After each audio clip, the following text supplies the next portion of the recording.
வணக்கம் உறவுகளே. இன்னைக்கு பாத்தீங்கன்னா செவ்வாய்க்கிழமை மதிய லஞ்ச் தான் செய்ய போறேன். சென்னையில பாத்தீங்கன்னா கிளைமேட்லாம் வேற மாதிரி வந்துட்டு இருக்கு. மழையும் வருது, வெயிலும் வருது, எதுவுமே கெஸ் பண்ண முடியல. அதனால சூப்பரான ஒரு சமையல் செய்யலாம்னு முடிவெடுத்தாச்சு. வாங்க என்ன சமையல் சொல்லிட்டு பார்க்கலாம். முருங்கைக்கீரை போட்டு கூட்டு தான் செய்யலாம்னு இருக்கேன்ப்பா. அதுக்கு பாத்தீங்கன்னா சிறுபருப்பு 1 கப் வந்து கழுவி வச்சிருக்கேன். அது கூட நம்ம வந்து பாத்தீங்கன்னா இப்போ ஸ்டவ் ஆன் பண்ணிக்கலாம்.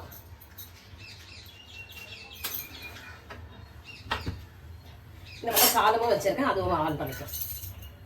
இப்போ கூட்டுன்றதுனால எல்லாமே இங்க பாருங்களா, ஒரு சின்ன வெங்காயம் கட் பண்ணி வச்சிருக்கேன், தக்காளி 2 தக்காளி, பச்சை மிளகாய் ஒரு 3 பச்சை மிளகாய் மீடியம் சைஸ், நல்ல பெரிய பல்லு பூண்டு 2 பல்லு, கொஞ்சம் பெருங்காயம் எடுத்து வச்சிருக்கேன். இதெல்லாம் போட்டுக்கலாம்.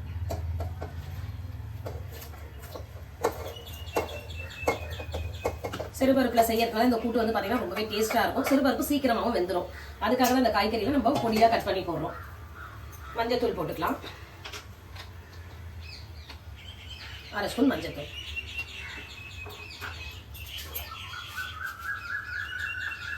1/2 ஸ்பூன் சீரகம், பருப்பு சீக்கிரம் வேகிறது கொஞ்சம் எண்ணெய், 1 ஸ்பூன் எண்ணெய் விட்டுக்கலாம்.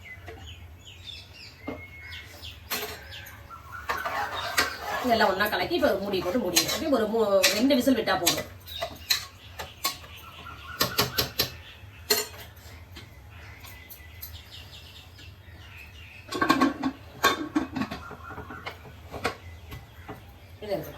அதுக்கப்புறம் அதுக்கு சைடிஷ் பார்த்தீங்கன்னா வந்து கத்திரிக்காய் வறுவல் தான் பண்ணலான்னு இருக்கேன். இந்த ரவுண்டா போட்டு தவாலேயே போட்டு ரோஸ்ட் பண்ணுறது அது பண்ணலான்னு இருக்கேன். வெண்டைக்காய் வந்து பொரியல் பண்ணலான்னு இருக்கேன். அது கத்திரிக்காவை கட் பண்ணிக்கலாம், தண்ணியில் போட்டு வச்சுருக்கேன். நல்லா அதுக்கு இந்த மாதிரி பெரிய கத்திரிக்காய் வேணும், அப்போ தான் ரவுண்ட் பீஸாக கட் பண்ண முடியும். இப்போ கத்திரிக்காய் பார்த்தீங்கன்னா இந்த திக்னஸ்க்கு கட் பண்ணிக்கலாம். மசாலா போட்டு இது பண்ண சொல்ல நல்லா மேலே வந்து கிறிஸ்பியாக இருக்கும், உள்ளே வந்து சாஃப்டாக இருக்கும், நல்லா இருக்கும். இந்த மாதிரி 65 மசாலா மாதிரி பண்ணுறியாமா? ஆமாம், அப்படி தான் போட போகிறேன். கூடவே நல்லா மேலே வந்து முறுமுறுன்னு வரதுக்கு இது கட்லெட் மாதிரியும் இருக்கும். என்னன்னு பார்த்தீங்கன்னா நம்ம ரவை போட்டு ரவையில் வந்து அப்படியே மேலே டிப் பண்ணி எடுத்து தவால செய்யும் போது காமி. அதான் இப்போ அதுக்கு தான் கட் பண்ணுறேன். நல்லா இந்த கத்திரிக்காய் வந்து ரொம்ப சாஃப்டாக, வெதெல்லாம் இல்லை பாருங்க, அவ்வளோ சாஃப்டாக இருக்கும், சீக்கிரம் வந்துடும். இப்போ கட் பண்ணியாச்சு. இதுக்கு மசாலா பார்த்தீங்கன்னா அதுக்குள்ளேயே வந்து பார்த்தீங்கன்னா ஸ்டீம் வந்து வெயிட் போட்டிருக்கேன். இது 1 விசில் வரட்டும். அது நம்ம கிட்டே இருக்க அந்த மேஜிக் சிக்கன் 65 மசாலா தான் எடுத்துருக்கேன். இந்த ஒரு மசாலா போட்டால் போதும், சூப்பராக இருக்கும். இந்த வறுவல் டேஸ்ட் நல்லாயிருக்கும். இப்போ இந்த மசாலா போட்டுக்கலாம். 2 ஸ்பூன் வர மாதிரி போட்டிருக்கேன்.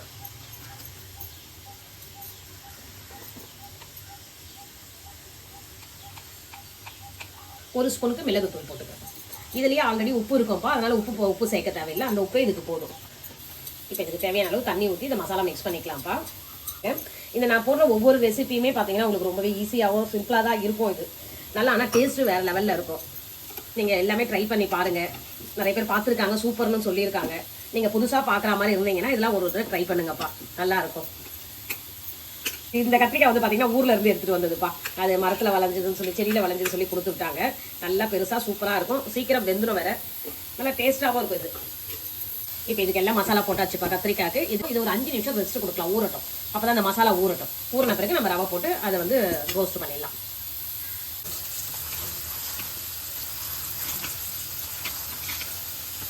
பருப்பு வந்து 2 விசில் வந்துடுச்சுப்பா. இதை எடுத்து நம்ம இந்த சைடு வச்சுக்கலாம். அந்த ஸ்டீம் இறங்கின உடனே நம்ம முருங்கைக்கீரை போட்டுக்கலாம். அதுக்குள்ளே தவா வச்சுக்கலாம். இந்த ரவை போட்டு எண்ணெய் ஊற்றல, அதில் இருக்கு காயிட்டோம், காஞ்சோடனே எண்ணெய் ஊற்றுறேன். அதுக்குள்ளேயும் சுஷ்மிக்கு ஏற்கனவே நான் சமையலே டடாபடா அர்ஜென்டாக செய்கிறேன். நீ அதுக்கு மேலே எண்ணெய் ஊற்றலையா? இதோ அது கொஞ்சம் காயிட்டும், தண்ணி இருக்குது, போட்டோம். இந்த அதுக்குள்ளே இந்த ரவையில் வந்து டிப் பண்ணி வச்சுக்கிறேன் நான். வைக்க சொல்ல என்ன பண்ணுவாங்க பசங்க வந்து பார்த்தீங்கன்னா அழகாக கட்லட் செஞ்சிருக்கீங்களான்னு சொல்லி கேட்பாங்க. ஆமான்னு சொல்லி வச்சிருங்க. கத்திரிக்காய் பிடிக்காத குழந்தைங்க கூட அழகாக கத்திரிக்காய் சாப்பிடுவாங்க. அவ்வளோ சாப்பிட்டா சூப்பராக இருக்கும். தவா நல்லா சூடாயிடுச்சுப்பா. இந்த நேரத்தில் எண்ணெய் ஊற்றிக்கலாம்.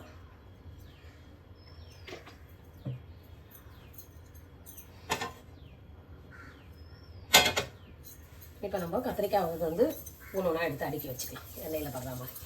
இந்த ரெசிபிலாம் பார்க்கறதுக்கு தான் நம்மளுக்கு என்னவோ இது ரொம்ப பெரிய விஷயமா தெரியும். நம்ம டக்குன்னு டைம் இல்லாத டைமில் இருந்தால் லேட்டாக வெளியே போயிட்டு வந்தோம்னா சட்டுன்னு இந்த மாதிரி கட் பண்ணி வீட்டில் இருக்க மசாலாவை போட்டு, இந்த மாதிரி சிக்கன் மசாலா இல்லைனா கூட பரவாயில்ல, வீட்டில் இருக்க குழம்பு மிளகாத்தூள் இல்லை வெறும் மிளகாத்தூள் போட்டு உப்பு போட்டு, வெறும் மிளகாத்தூள் போட சொல்லி நம்ம தயிர் கொஞ்சம் ஆட் பண்ணிக்கலாம். அது ரொம்ப காரமாக இருக்கும். தயிர் ஆட் பண்ணி கொஞ்சம் இஞ்சி பூண்டு பேஸ்ட் போட்டிங்கன்னு வச்சிங்களேன், சூப்பராக இந்த மாதிரி இது ரெடி.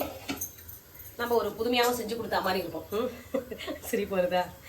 ஆமாங்க, இப்பெல்லாம் செஞ்சு கொடுத்தா எவ்வளோ கொஞ்சம் அவங்களுக்கு டிஃப்ரெண்ட்டாக தெரியும்ல. நம்ம எப்பவுமே கத்திரிக்காய் தொக்கு, கத்திரிக்காய் வறுவல், கத்திரிக்காய் சாப்ஸ்ன்னு தான் செய்வோம். இந்த மாதிரி செஞ்சு கொடுக்க சொல்ல ஒரு டிஃப்ரெண்ட்டாக இருக்கும். இதை கத்திரிக்காய் கட்லட்னு வச்சுக்கலாம். பருப்பு பார்த்தீங்கன்னா இது அரை வேக்காடா வெந்திருக்கு. இந்த நேரத்தில் நம்ம முருங்கைக்கீரை கழுவி வச்சிருக்க அதை போட்டுக்கலாம்.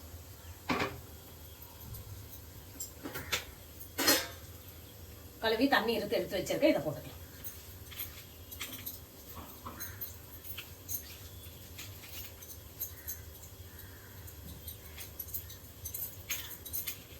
இப்போ வந்து பாத்தீங்கன்னா இந்த ஆடி மாசம் முருங்கைக்கீரை நம்மளுக்கு நிறைய கிடைக்கும்பா. அதனால அடிக்கடி நீங்க வந்து உணவுல சேர்த்துக்கங்க. டெய்லியும் லஞ்ச் எடுக்க சொல்லியோ இல்ல டிஃபனுக்கோ இந்த மாதிரி முருங்கைக்கீரை அடிக்கடி எடுத்துங்க, ரொம்ப நல்லது. இப்போ யாருக்குமே இம்யூனிட்டி பவர் இல்ல. யாரு பாருங்களேன் லோ பிபி, இது ஹீமோகுளோபின் கம்மியா இருக்கு, அந்த மாதிரி தான் ப்ராப்ளம் வந்துட்டே இருக்கு. இப்போ ரீசெண்டா வந்து எங்க சிஸ்டரை நான் கூட்டிட்டு போன ஹாஸ்பிட்டலுக்கு, அவங்களுக்கு கூட்டு போக இதை தான் சொன்னாங்க, அவங்களுக்கு ரொம்ப ஹீமோகுளோபின் கம்மியா இருக்கு அப்படின்ட்டு. அதுக்காக நம்ம டெய்லியுமே முருங்கைக்கீரை, இந்த அத்திப்பழம் இதெல்லாம் நம்ம ஃபுட்ல எடுத்துக்கணும், அடிக்கடி எடுத்துக்கணும். குழந்தைங்களுக்கு நீங்க தவறாம அதெல்லாம் கொடுங்கப்பா.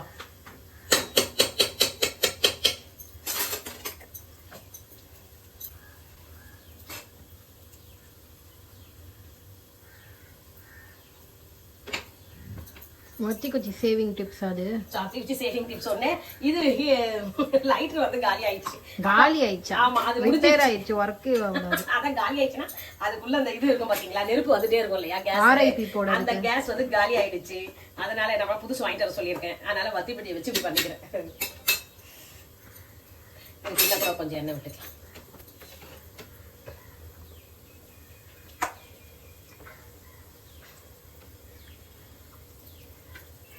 ஏன்னா ரொம்ப சிக்கனமா இருக்கணும் இல்ல சுஷ்மி, அதுக்காக தான் அப்படி.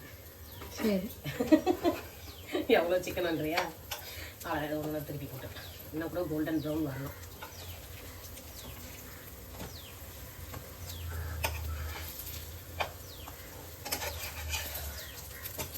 இப்போ இதுக்கு பேரு தான் என்ன வைக்கிறதுன்னு எனக்கு தெரியல. எது நான் தான் சொன்னேன்ல, கத்திரிக்காய் கட்லெட் வச்சுட்டு என்ன அழகாக ரவுண்ட் ரவுண்டாக வந்துருக்குல்ல, என்ன சூப்பராக இப்படி வெந்துடும். இன்னும் கொஞ்சம் வேகணும், இந்த சைட் திருப்பி போட்டுருக்கலாம், வெந்துடும், முறுமுறுன்னு இருக்கும், நல்லா இருக்கும்.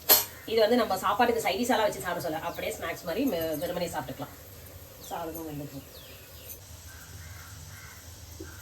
இந்த பில்டிங் ஒர்க்லாம் எப்போதான் முடிப்பாங்கன்னு தெரியல. அது அது வேலை நடந்துட்டு தான் இருக்கும், ஒன்றும் பண்ண முடியாது.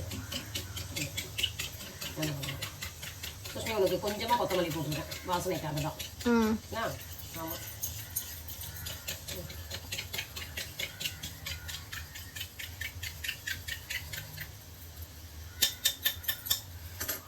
என் பொண்ணுக்கு சுஷ்மிக்கு வந்து புதுசா பல்லு வளருதுப்பா, கடா பல்லு. அவளுக்கு பாத்தீங்கன்னா அது ரொம்பவே பிரச்சனை கொடுத்துட்டே இருக்கு. நேத்து தான் அவளை டாக்டர் கடா பல்லு இல்ல, அதெல்லாம் வளர்ந்துச்சு. அது கடா பல்லு தான் உள்ள வளருது. ஞான பல்லு, அது தேவலாத பல்லு. அது சரி, அதானே ஒரு டாக்டர் சொன்னாங்க நேத்து, யூடியூப்ல பாத்துட்டு இருந்தேன். அப்படியா? அது பேரு தான் ஞான பல்லு. அதால ஒரு யூஸும் இல்ல. அவளுக்கு டேப்லெட் போட சொல்ல மட்டும்தாங்க வலி இல்லாம இருக்கு. அப்புறம் பார்த்தா வலி வந்துட்டு தான். அது டாக்டரும் சொன்னாங்க தான் 2 நாளைக்கு இருக்கும் அப்படின்ட்டு. 1 வீக் இருக்குமா? அவளால முடியல, ரொம்ப லேட்டாலாம் அது பொறுமையா வளருமா. சரி, அதனால இப்ப அந்த அம்மா லிக்யூட் ஃபுட் தான் எடுத்துட்டு இருக்காங்க. கொஞ்சம் ஜூஸ், மோர் அந்த மாதிரி தான். இந்த மோர் குடிச்சிடு. இதெல்லாம் பாருங்க எப்படி எப்படி வருது பாருங்களேன். திடீர்னு இந்த மாதிரி பல்லு வளரும், அது பாட்டு சைலண்டா வளர்ந்துட்டு போயிடும். நம்மளுக்கு எல்லாத்துலயும் ஒரு கஷ்டம் இருக்கு பாருங்களேன். குழந்தை பிறந்து குழந்தை அந்த டைமுக்கு பல்லு வளரனா நம்ம நெல்லு வச்சு அந்த இடத்துல வந்து ஈரல்ல தேய்ச்சி விடுவோம். கொத்தமல்லி போட்டு, கொத்தமல்லி கொஞ்சம் வாசனையா இருக்கும்னு போட்டேன். மெல்ல முள்ள கீழே தூப்பிட்டு அப்புறம் திட்டு வெள்ள அது வந்து வீங்கி இருக்கு. எப்போ டூத் கம் வந்து வீங்கி இருக்கு. அது வளர்றதுக்கு அவ்வளவு டென்ஷன் கொடுக்குதுங்க. அவளுக்கு வேற இடம் இல்ல, அந்த இடத்துல வேற ரொம்ப இதுவா இருக்கு. அதனால அவ்வளவு வலி கொடுக்குது. ஒரு 4 கிரவுண்ட் இடம் வாங்கி போடு, அப்பதான் அதை கட்ட முடியும்.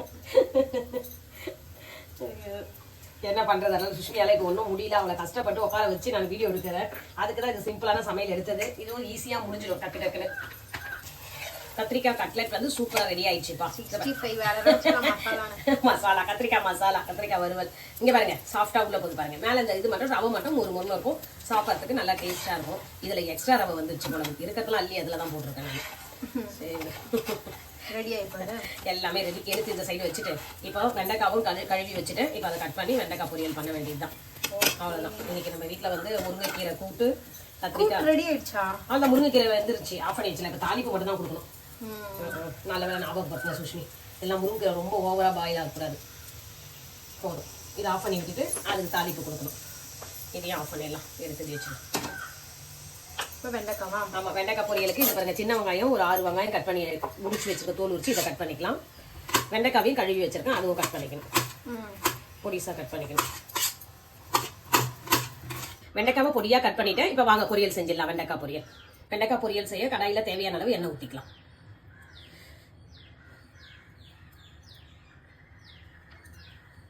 எண்ணெய் காயிட்டும், காஞ்ச பிறகு கடுகு. எண்ணெய் காஞ்சிச்சு, கடுகு போட்டுக்கலாம்.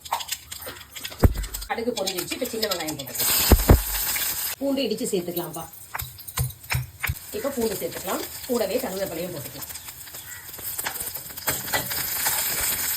இப்போ கட் பண்ணி வச்ச வெண்டைக்காய் போட்டுக்கலாம். வெண்டைக்காய் நல்லா எண்ணெயில் வதங்கணும்ப்பா. வெண்டைக்காய் நல்லா வதங்கி வச்சுப்போம். இந்த நேரத்தில் வந்து 1/2 ஸ்பூன் மஞ்சத்தூள், காரத்துக்கு 1/2 ஸ்பூன் குழம்பு மிளகாய் தூள் போட்டுக்கலாம்.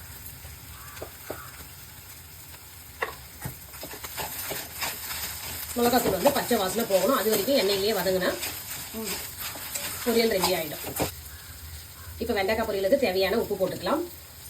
இது எல்லாமே ஒன்றா சேர்ந்து நம்ம மிக்ஸ் பண்ணி விட்டோம்னு வச்சுங்களேன். கலரி விட்டோம்னா ஒரு 5 நிமிஷத்தில் வெண்டைக்காய் வெந்து மிளகாத்தூள் வாசனையும் போயிட்டு எண்ணெய் பிரிஞ்சு வரும். அப்போனா பொரியல் ரெடி ஆகிடுச்சுன்னு அர்த்தம். அது வரைக்கும் நம்ம டைம் கொடுக்கணும்ப்பா. வெண்டைக்காய் பொரியல் சூப்பராக பார்த்தீங்களா, நல்லா பொன்னிறமாக வதங்கி எண்ணெய் பிரிஞ்சு வந்திருக்கு. இது சாப்பிட சொல்ல டேஸ்ட் வேற லெவலில் இருக்கும். மேலே முறுமுறு உள்ள சாஃப்டாக இருக்கும். சூப்பரான வெண்டைக்காய் பொரியல் ரெடி. சிறுபருப்பு முருங்கைக்கீரை நல்லா வெந்து சிறுபருப்பு முருங்கைக்கீரை கூட்டு ரெடி ஆயிடுச்சு. இதை கிண்ணத்தில் மாற்றிட்டேன். இப்போ நம்ம தாளிப்பு கொடுத்துக்கலாம். இதுக்கு இப்போ முருங்கைக்கீரை கூட்டு தாளிக்க கடாய் வச்சிருக்கப்பா. எண்ணெய் ஊற்றிக்கலாம்.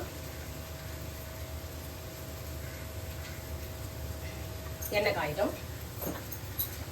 அதுக்குள்ளேயே பார்த்தீங்கன்னா பூண்டு இடிச்சு வச்சிருக்கேன், கொஞ்சம் கருவேப்பிலை எடுத்துருக்கேன், காஞ்ச மிளகாய் கிள்ளி வச்சிருக்கேன் தாளிக்கிறதுக்கு. ஆல்ரெடி பச்சை மிளகாய் போட்டிருக்கோம், அதனால 2 மிளகாய் மட்டும் காஞ்ச மிளகாய் கிள்ளி வச்சிருக்கேன். எண்ணெய் காஞ்சிச்சு. 1/2 ஸ்பூன் சீரகம் எடுத்துருக்கேன், 1 ஸ்பூன் கடுகு உளுந்து எடுத்துருக்கேன். இதை போட்டுக்கலாம்.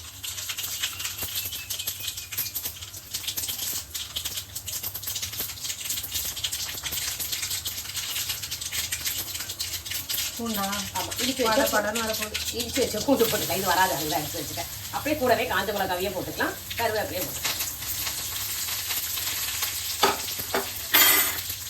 பூண்டு வந்து நல்லா கோல்டன் ப்ரௌன் வரணும்.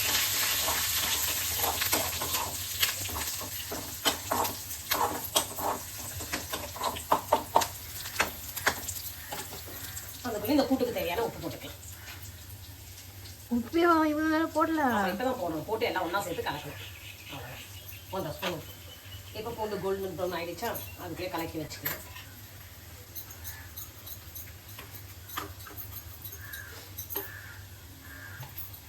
பூண்டு கோல்டன் ப்ரௌன் ஆகிடுச்சுப்பா. இந்த நேரத்தில் ஸ்டவ் ஆஃப் பண்ணிவிட்டு தாளிப்பு எடுத்து நம்ம கூட்டில் ஊற்றிக்கலாம்.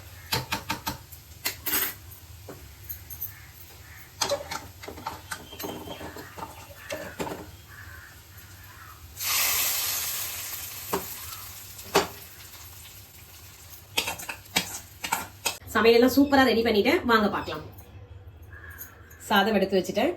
கூட்டு, கீரை கூட்டு, முருங்கைக்கீரை கூட்டு, கத்திரிக்காய் வறுவல், வெண்டைக்காய் பொரியல். தட்டுல என்ன தெரியுது? மூஞ்சி தான் தெரியுது. என்னடா சின்னதா தெரியுதுன்னு பாக்குறேன். இந்த சைடு பார்த்தா சின்னது, இந்த சைடு பார்த்தா பெருசா தெரியுது. இது அப்பாவுடைய தட்டு. அப்பா வந்திருக்காரு, அவருக்கு சாப்பாடு போட்டுடலாம்.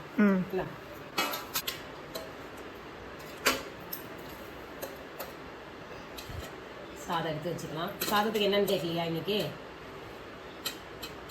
பத்தி அவர் என்ன சொன்னாருன்னு, நம்ம பார்த்து செஞ்சாலும் ஏதாவது ஒன்று சொல்லிடுவாரு. நம்ம முருங்கைக்கீரை கூட்டு பண்ணோம், அவருக்கு சாம்பார் தான் வேணுமா? எத்தனை தடவை சாம்பாரே வைக்கிறது? பாக்குறவங்க என்ன சொல்லுவாங்க, இவங்க வீட்டுல முருங்கைக்கீரை சாம்பார் விட்டா வேற தெரியாது. அதுதான் பிடிச்சதுனால முருங்கைக்கீரை சாம்பார்ல சாம்பார் தான் பிடிக்கும் அவருக்கு. அது முருங்கைக்கீரை சாம்பார் தான் பிடிக்கும். ஐடி தூங்குது பாரு அழகா சோஃபால.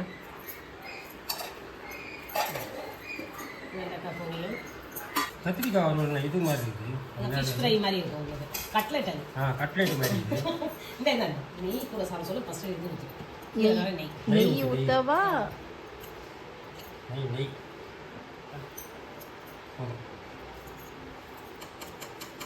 முருங்கீரை கொடுத்து நல்லா சூப்பரா தான். நல்லா இருக்கா? அவங்க சொல்லலாம் மாட்டாதியா, வெயில்ல இருந்து வந்து வெயில் ஆனா இன்னைக்கு கொஞ்சம் கம்மியா தான் இருக்கு. ரசமும் இருக்கு, தயிரும் இருக்கு, சாப்பிட்டு சொல்லுங்க. நம்ம வீட்டில் இன்னைக்கு இந்த லஞ்ச் தான்ப்பா செஞ்சிருக்கேன். வாங்க உறவுகளையே சாப்பிடலாம். அப்படியே அம்மா சேனலுக்கு லைக் பண்ணுங்க, ஷேர் பண்ணுங்க, சப்ஸ்கிரைப் பண்ணிடுங்கப்பா.